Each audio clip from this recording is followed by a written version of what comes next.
So we're talking today with Champion Bets New South Wales Racing Analyst Mark Rhoden. How are you, Mark? Very well, Mark. Nice to be here. Yeah, thanks for joining us. So you've been with Champion Bets for quite a while, and most of the guys will have a good idea of what you do and the way you go about it. But just for those who don't, do you just want to give us a quick rundown of your own background? Sure. I suppose the most pertinent bit of my background is that I was in the corporate bookmaking industry as an analyst and trader for around about 17 years, from 1999 to the end of 2016. So I had quite a long career in that industry and gained a lot of experience there, both on the trading side but also in form analysis techniques as well, which is, I think, the most important thing with regards to this service. Since 2016 I've been punting for a living, and since last year I've been with Champion Bets as well. Yeah, so punting on your own, it's going solo since 2016? So. More or less, yes. My cousin's been a pro punter for a long time, Cameron O'Brien, who also was in the Champion Bets stable. He'd been out on his own for over a decade before I started, so I've been able to draw on his sort of experience as well. Cam built his own database, which I have access to as well, and that's really the cornerstone of how we do our form. Yeah. And you focus purely on New South Wales racing? That's right. That's always been the case, or? It's been the case for me personally since about 2006. I was at IAS, an old corporate bookmaker back in at that time, and I was the senior trader for IAS and then Sportsbet after that for 2006 to 2016, so over 10 years. Yeah. So, and then of course once I went out on my own, I had a decade on New South Wales racing behind me, so I saw no reason to change, and I've been happily sticking with New South Wales ever since then. And had a bit of success since going out on your own? Good? Yeah, it's certainly a very different environment, different skills, being on the other side of the fence. But I'd say after about a 6 month sort of getting a hang of it period when I first started, it started to click mid-2017, 2018 was great. And hopefully we can have a great spring carnival this year too. Yeah, so spring's coming up. Sydney made a few changes in the spring, and it looks like being a pretty exciting carnival. It is, yes. They're going very much head to head with the Victorians.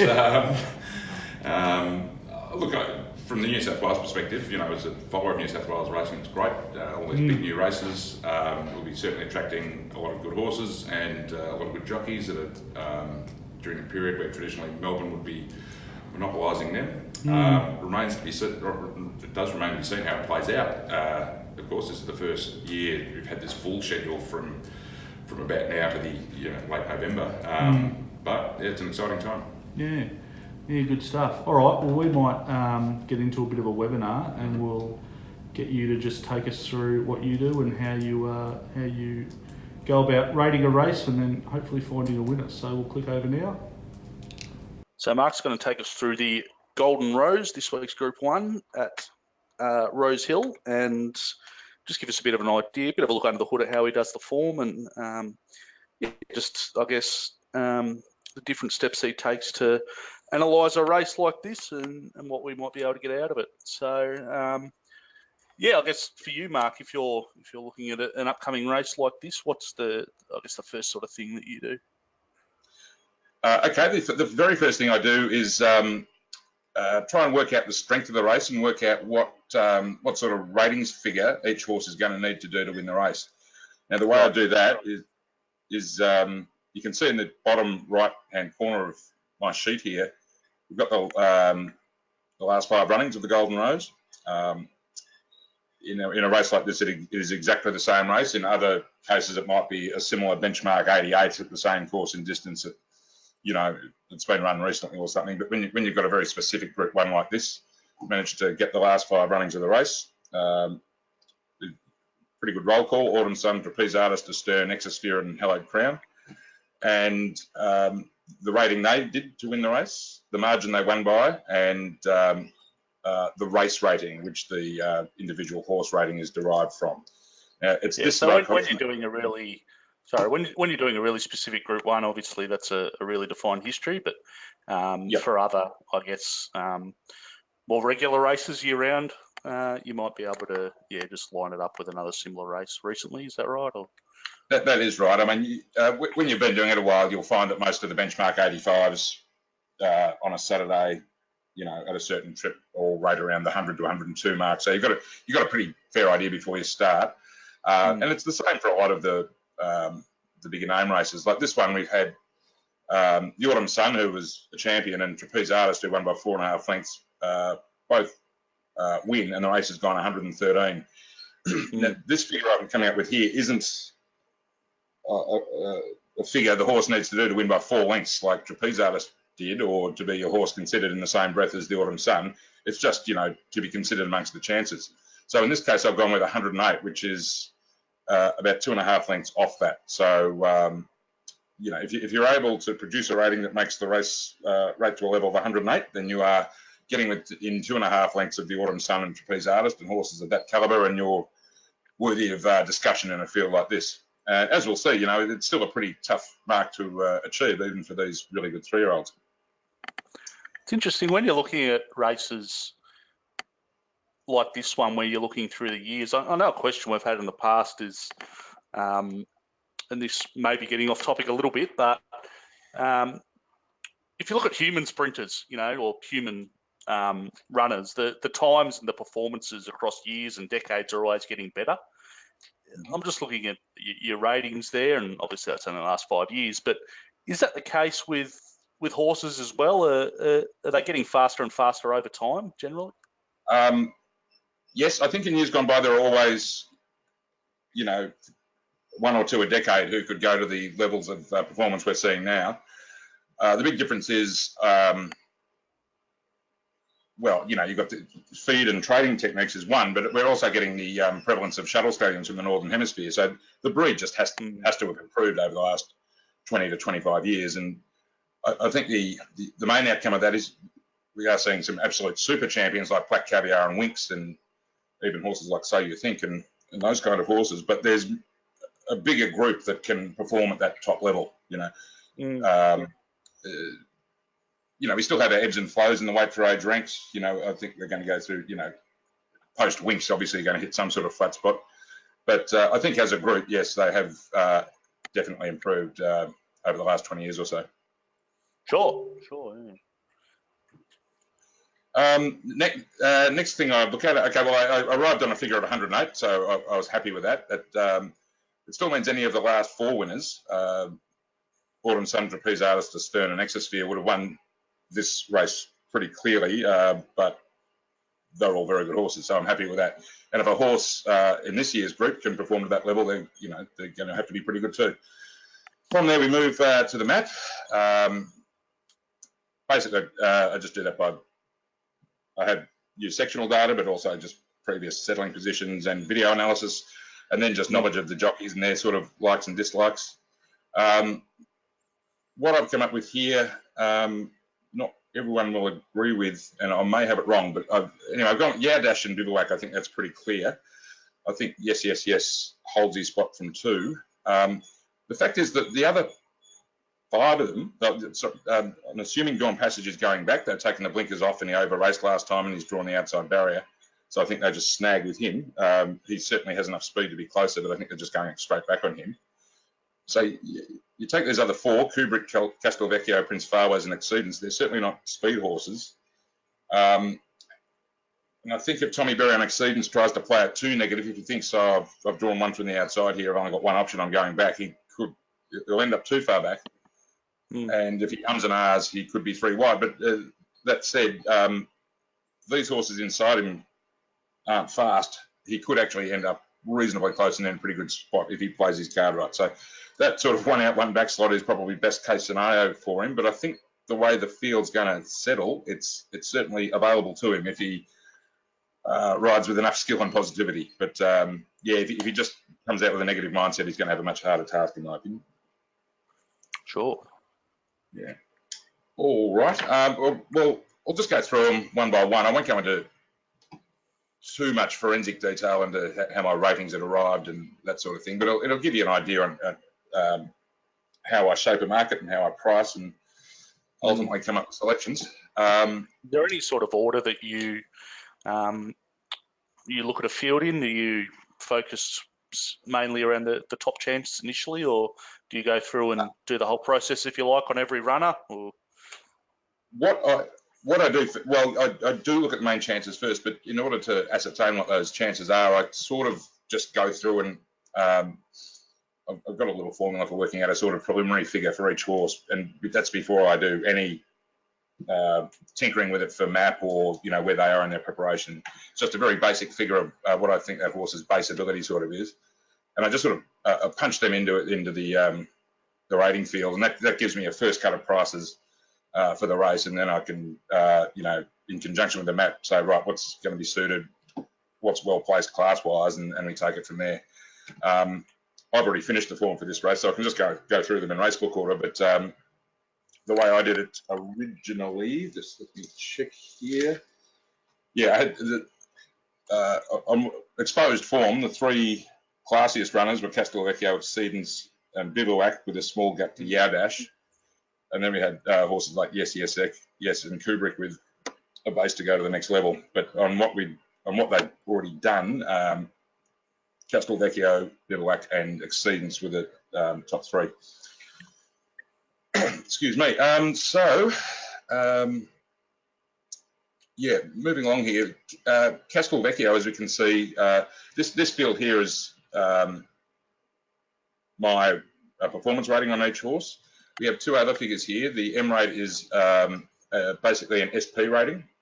It's a rating derived from their SP, and it's if they'd run to that SP instead of their actual finishing position, what would they have rated?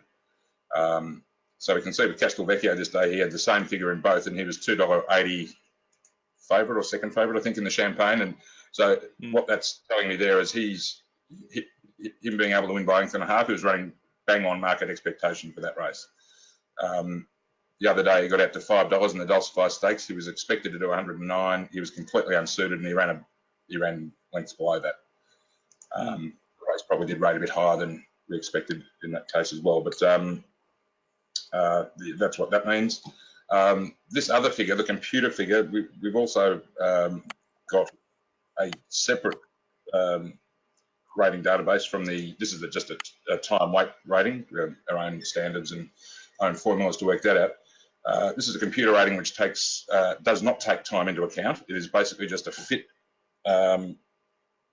on what the horses have shown, just lining one up against the other, like a very, very old school way of doing it, but it takes time out of the equation and can throw up some interesting anomalies on occasion when you see a big discrepancy between what the computer thinks without taking time into account and what we've come up with. It can mean we've missed something, or that the time that they've run isn't a true representation of the horse's ability, or the computer might have just misjudged in this case. But it's a very interesting second, third opinion anyway. Anyway, that's enough about that. So we can see Castelvecchio's best run to this point was in the Champagne Stakes when he finally got everything run to suit, got over the top of them, won by a length and a half. I've elected not to price him off that peak, that 111, because I believe he will need 1600 to do his best.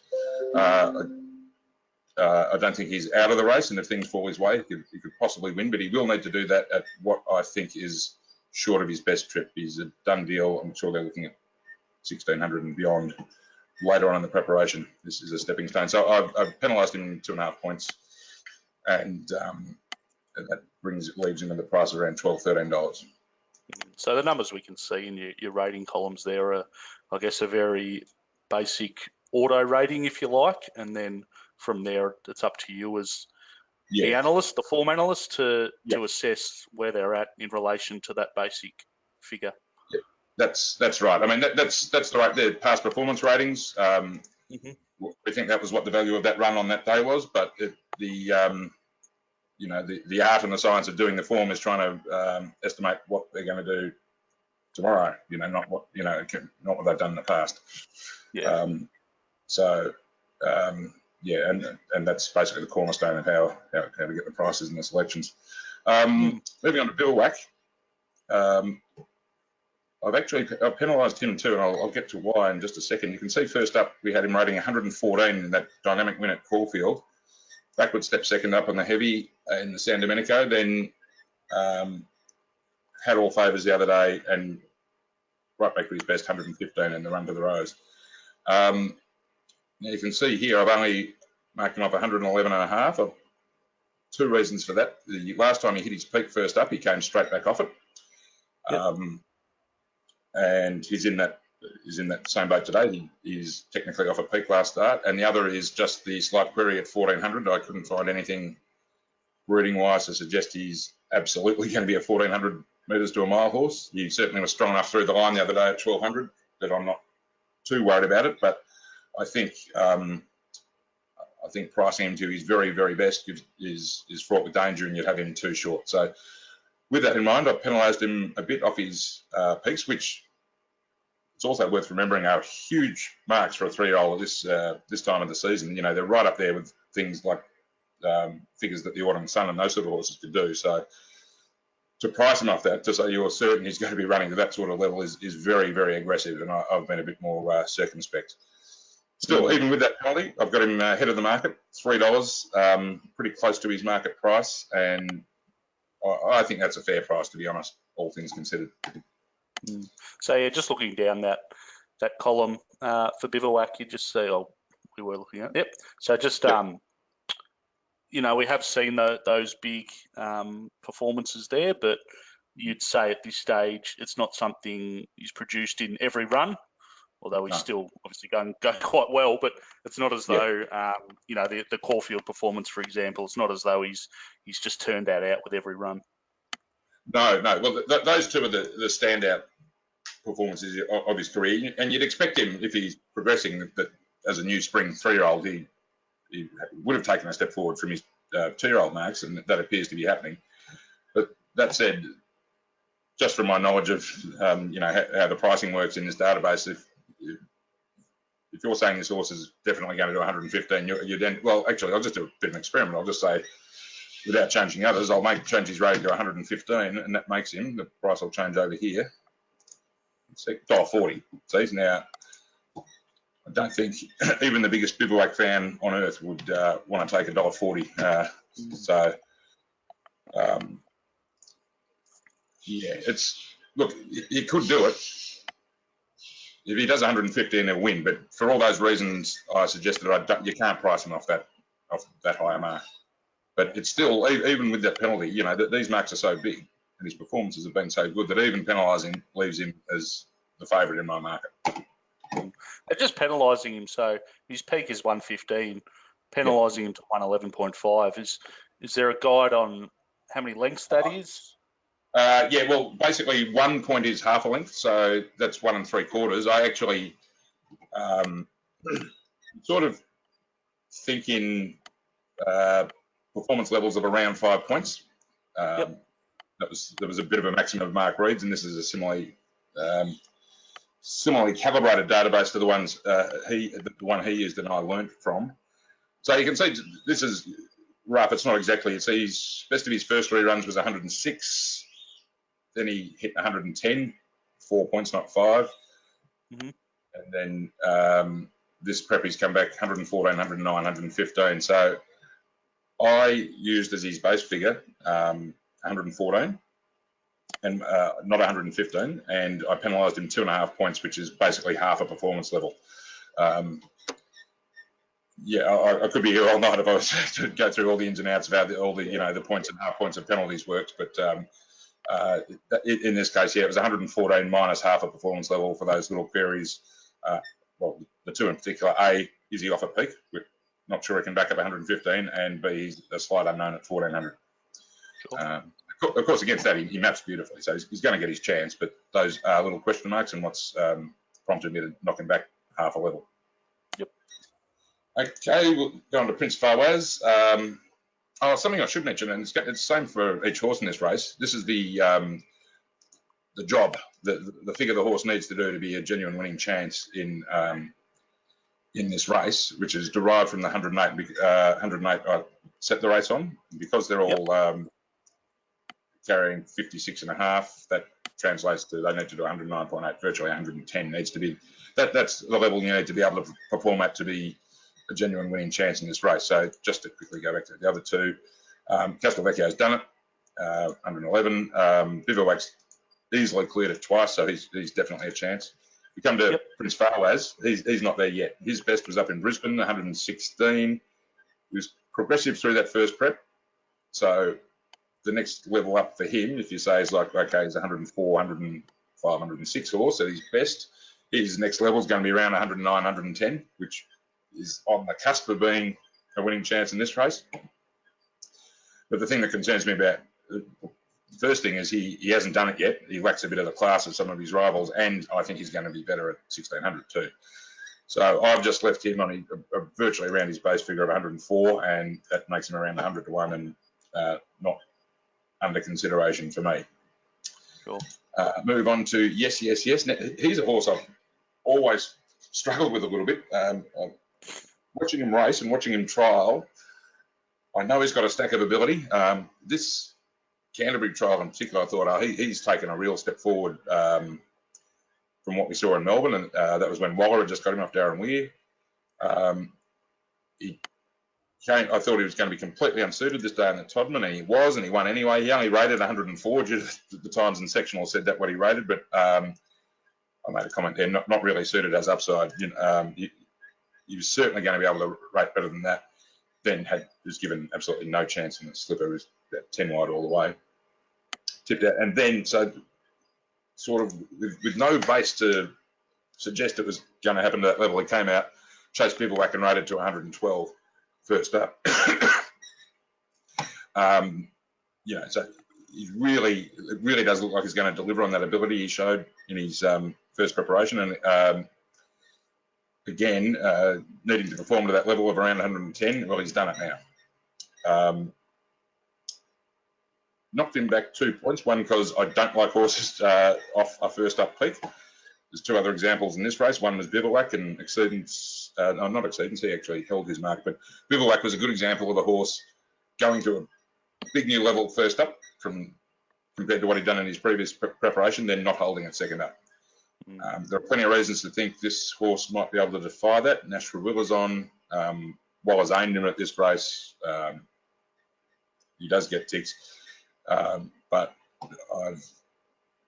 I couldn't really use 112 as a base figure. I thought maybe 109 off what he'd done as a 2-year-old was his base. And because I think he's improved, I gave him an extra point. Again, similar to Bivouac, this is pretty rarefied air marks like this. It was first up, so I just didn't want to give him that as a starting point. So he used 109, gave him another point for improvement, and I've ended up at $6, which I think is around the market at this point. But as I said, I have struggled with him a little bit. If you're a fan of him, I wouldn't talk you out of him because even though the breeding doesn't suggest that he races like he might like 1400, and he's certainly going to get a soft run with Nash, but just manipulating the figures, that's what I've come up with, and I'm pretty happy with it. His peak is behind what Bivouac's is to this point, and yeah, I wouldn't. I can see how it could be justified, but I wouldn't want to have him ahead of Bivouac in my market at this point.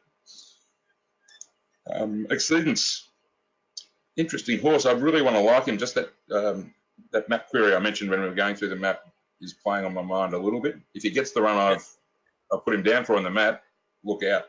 He dynamic first up, ran straight past Bivouac. Bivouac did have an off day that day, we know that, but he just made this beautiful pattern of improvement, just spiraling upwards first 3 starts. Then was finished alongside Yes in the run to the Rose, chasing Bivouac, but he still managed to hold that new level. He's put 2 of them together, and he was also completely unsuited the way the track was playing that day. He was following Yes, he was following Bivouac, but on the rails was definitely the place to be that day, and the further back in the field you were, the worse it was to be off the fence, even one off the fence. And that's the situation he found himself in. So I think that's a really, really positive sign that he's actually, despite all that, managed to put 2 together at that new level of performance. And for that reason, I think, well, that's him now.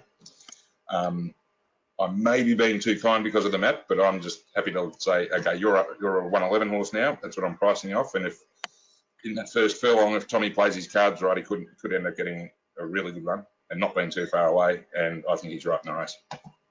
Just on that, do you is the jockey factor, is that factored into your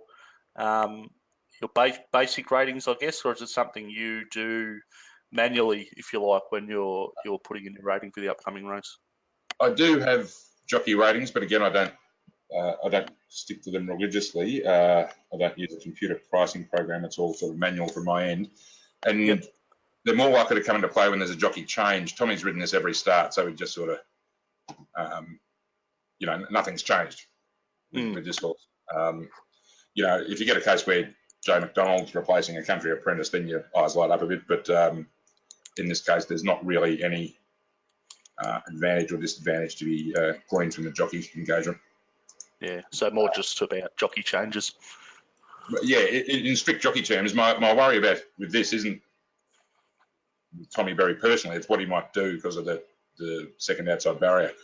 Mm-hmm. But as I said before, I think the opportunity is there to get a slot and not be too far back. But if he goes out with a negative mindset and thinks this is where I'm going to be and it's back, that will make his task a bit harder. That might be why he's a bit longer in the market too. But I think it's certainly there for him if he rides it well, and if he does ride it well, this kind of stuff tells me he's right in the race. Sure. We went to Kubrick. A lot of people very taken with this horse. A lot of yard watchers in particular very taken with him. He's a very good-looking type. He showed good improvement in his first prep, and he basically came back at that level in the Run to the Rose. He was well beaten by Bivouac, but he had no hope in that race the way the track was playing. I've allowed him some improvements. A lot of people I respect, I know, want to back him in this race on Saturday. I don't. Again, it's similar to Castelvecchio. I think he's going to be best at 1600. But he's one. If he jumps out of the ground and he's got that base around 104, 105, he needs to pull out 110, and from what they're telling you, these mounting yard people, he could be even better than that. So it's certainly not impossible that he wins, but I'd rather be on him at 1600. Moving on, Dawn Passage. Well, he 50 to 1. Yeah, I've got him 50 to 1. Very good win first up, coming from off the speed, then found himself in the box seat. He was in the perfect spot for the track pattern on the day, but he did over race a bit with blinkers on, and he was terrible. He did, he weakened right out. Now they've taken the blinkers off him. He's drawn the outside. I assume they're going to go back. He's not at that 110 level yet anyway. He actually has to off a really bad run, then basically jump 2 levels off that to even be in the conversation, and I don't think he could do it. I've marked him very near his best, and that's all I can give him. 50 to 1's the shortest I could have him, to be honest. So not for me. Is there any? Yep, go on. I know it's probably a tough question, but obviously you can adjust your rating, and as you were saying, be as harsh on him as possible. Is there any guide as to your approach generally across the board, or is it totally different horse by horse just based on what you know about it? Or are you naturally someone who's fairly conservative or happy to be aggressive? It's because I tend to concentrate on horses at the top of my market. I tend to stress test them a bit. So when I've got one that I know is going to be clear, I want to be sure that I'm not being too kind to them, if you know what I mean. I haven't gone over the top with price with my aggression in pricing them, because I know I'm going to have a good bet on them. I'm going to actually recommend to the members that they're going to have a good bet on it. I want to be sure that the price and just the shape of the market is right. So in that sense, I'd be more conservative with the ones at the top than the bottom. But the right way to think about it, and you can waste a lot of percentage in roughies when you're pricing. So if I think around 105, 106 is this horse's ceiling, and it needs 110 to really be discussed as a winning chance, you should price it out. I might actually do that now. You probably, that's probably a waste of 1% or 2 having it 50 to 1, because I think it can't win. Okay. Yeah, that's percentage that obviously should be redistributed to the real chances in the race. Yeah. We've got one to come, and it's an interesting horse. Yeah, Dash, we were actually on it when it led all the way at Randwick last time. Very good ride from Nash that day. Beautifully rated front running ride. These figures are good for a horse that's debuted in August. We've gone straight up to Saturday grade, 108, 109. 108 in a midweek maiden is huge for a start. And then he proved it was no fluke. He's come out and done 109 in the Saturday race at Randwick. The question is, can he go to the next level? His next level's probably up near 113, which means he probably wins by a length or two if he can go to that level. Yeah. Is that too big an ask? Third start, first prep against, as good a 3-year-olds at this distance as you'll find in the country at the moment, or close to it. And particularly, and no knock on Adam Hieronymus, especially as a rider of front runners, but he's not Nash. So we're asking this horse to improve to a new level, and 113 is pretty, it's very close to the top, the absolute A grade of 3-year-olds in the country, and we're asking to do it with a jockey change. So I've just been a bit conservative with this price, just left him at 109. But I've given him his best, and I haven't done that with Bivouac, and I haven't done that with Castelvecchio and a couple of others. So I've actually been kind to him in that regard, but I think the market's actually allowing him a bit of improvement, and I haven't gone that far. If he comes out and wins by 2 lengths, I'll just have to take my hat off and say this horse had more improvement in him, and Hieronymus was able to get it out of him than I gave him credit for, and just have to say too good. But at this stage, I'm happy to just leave him where he is at 109. Sure. So we're all said and done. That's I'm leaving what's out there, but hopefully that gives you an overview of how we go about it. We end up with Bivouac $3, Exceedance $3.90. Yes, around 6, Dash around 10, and 13 Castelvecchio, and 25 plus the rest.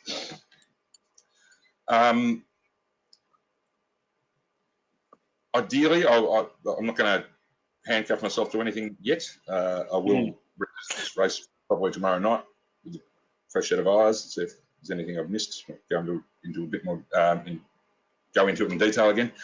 I wouldn't mind being on both on Bivouac and Exceedance. I think they're the 2 best horses in the race on what we've seen so far. And you can get $5 Exceedance at the moment. You can, given that map period, don't expect that to shorten. And if you can get around $3 Bivouac as well, I think you're on the 2 best horses in the race. And as a group of the 2 of them, you're actually getting a little bit of an edge in value. And so being on the 2 best winning chances in the race with a little bit of value edge is a pretty good outcome.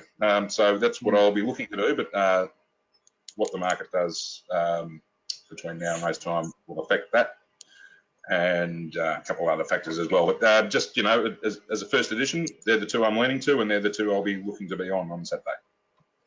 Yeah. So you are a punter who, as you've said a few times, you concentrate on the top of the market. Yep. Is that purely an outcome of your figures? That's just the way it tends to fall, or is it a result of you testing your figures against results in the past and seeing that's where you get your best results? Yeah, I think as a group, the way I've tried to explain it, it does seem a bit strange, is that trying to price every horse in a race, especially in bigger fields, to 100%. The way I price, you only have to be, half a point or a point out on some of these roughies for the value not to be there. With the ones at the top of the market, so I've given Bivouac 111.5. So I could have given 112. That probably makes it about 260, 270. So, and it's still the best winning chance in the race. So in that group of horses, I've got a little bit more margin for error, especially when you're dealing with these sort of fine distinctions. And also, all the research I've done on my own markets and selections over the last 3 years now. So the horses I have in this range, that this little cell here tells me that I have, in probability terms, Bivouac 7.7% clear of the second horse, in this case, Exceedance. Now, all the research I've done shows me that things I've got 6% clear win around 40% of the time, and they're not all favourites either. And as a group, I mean, regardless of what price I've marked them, you could back them all and win, which shows me they're the ones I should be concentrating on. Of course, I don't do it as simply as that, and I want a degree of value in my bets as well. But yeah, all my research tells me that is the cohort of horses that I've come up with that I should be sticking with. And it just a question, like when you come up with your rated market there, if you were to find that Bivouac and Exceedance, for example, Bivouac was, I don't know, $2 in the market and Exceedance was $5.50, just for argument's sake, are you happy to just back the overlays, or do you say, oh, I don't really want to bet in this race, or do you need to overlays in all your fancied runners to get involved, or are you happy to just back the overlays that you do have? Okay, well, I'd say with the top picks, I'm prepared to take around the price because as I said, with all these fine distinctions, I'm not saying with certainty I've got the 100% probability of every horse exactly correct. But I am confident in my ability to isolate the best chances in the race, and especially when they've got a clear edge in figures on the rest of them, then I'm happy to bet, as long as the price is reasonable. So, I'd probably take 280, 290 Bivouac because he is the clear top pick. Now, a horse like Exceedance who isn't, say, use your example just to tweak it a bit. If Bivouac was $2 and I'm $3, even though it's clear, I'm like, no, well, that's too short. I can't back it. So what's the next pick? It's Exceedance. Now, if he was $4, I'd say, well, this horse isn't my top pick. In fact, the other one's quite clearly on top of it. It's about 8% clear of it. And I'm not really getting any edge. So I would say, yeah, even though it is slight value and Bivouac is gross unders on those imaginary prices, there's not enough edge in backing Exceedance, given that he's not the top pick. And he really does need everything to go right for him to beat Bivouac. However, 550, yeah, I will have a bet, but I'll dial back the staking. I'm not. That's another thing I do. I don't strictly bet to my probabilities. The further away from the top pick I am, the further I dial back the staking. Okay. So Bivouac is a top pick and a clear one. That's going to get full whack of what I should be having on him. Say Bivouac was too short for me, but I did want to have a value bet in Exceedance. I wouldn't back into what's that, about 25% probability. I'd probably back him like he was a $5.50 chance or $6 chance. Dial back the staking. So I'm still on him because he's still a good bet at the price, but I reserve my heaviest bets for ones that are well clear. Okay. I think the other thing we were going to just have a bit of a look at was just, and it's not a bad race to do it because of the lead-up race, is just a quick look at a race-free play and what we're mugs like myself know what we look for in a race-free play, and there's not much to it, but just if there's anything additional that perhaps you'll find. And as I said, in this case, we've got the Run to the Rose, which a lot of these horses have come out of, so we have a pretty good guide. Just if there's anything that you might pick up in a replay. Sure, I'll just get the replay up here. I'll leave the volume off. In one sense, it's a good replay to watch for this race because 6 of the 8 runners actually ran in it. In another, it's not because there was a really marked track price this day. So we see it's still worth looking at. Here we go. This is where Bivouac jumps straight on to the outside of the leader, Hightail there. There's Dawn Passage over racing with the blinkers in the box seat. Yep. Yes, cop the 1-1 there. Now, this is where, I know the barrier's a bit different. This is where I could see Exceedance being. I don't think that, he's outside Prince Highways again. Other things in the race at Castelvecchio, and assuming Dawn Passage goes back, there's no reason I don't think it's beyond him to get into a spot like that. Now, we watch the run on here, and Bivouac shows a great turn of foot. Now, this day, if you weren't on the fence, okay, Dawn Passage has gone awful. Hightail's weakened out. Bivouac was outside the leader. Now, if you were going to be off the fence, the only place you could be was outside the leader. So he's the one that's been suited. And these two, yes, and Exceedance have just followed him home all the way.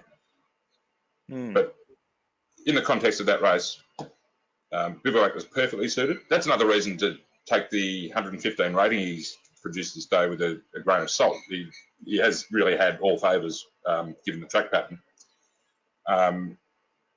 So look, I mean, if you're watching that and you weren't aware of the track pattern, the only thing you could possibly say is that, well, maybe yes is going to be fitter. Exceedance came home okay, but wasn't really taking that much ground off Bivouac. You'd say, well, Bivouac's the one. Now, I still have Bivouac top pick, but I think those two weren't as well suited as Bivouac that day, and I've tried to reflect that a bit in the way of manipulated the figures and priced them. Very good. Well, thanks for that, Mark. As I said, it's good just to. I think people are pretty interested to get just an idea of how the process of how you look at a race. So as I said, there's plenty of us out there who will attempt to do the form, but obviously the process you go through is quite a bit different. So thanks for the look at that. The other thing with this race is you probably won't even see it, will you? No, well, I'll watch it on my phone, I think. What time's it on? 4:05. That'll be probably just during the third quarter or something. Yeah, I've got a ticket to watch the Tigers on Saturday. Fingers crossed there. Just noticing there's a bit of a groundswell from the neutrals for the old Giants. So it's going to be like the 70s, the old hated Richmond. I'm looking forward to this. Tends to be the case, I think. In Melbourne, I think everyone's happy to jump on the other side. So, it should be a good day anyway. Yeah. I will say, look, I've left a fair bit unsaid there. It's very much an overview. If anyone has any questions, just hit me up on Twitter or fire them into Champion Bets, and I'll get to them. Fantastic. Thanks for your time today, Mark. Okay, mate. No worries.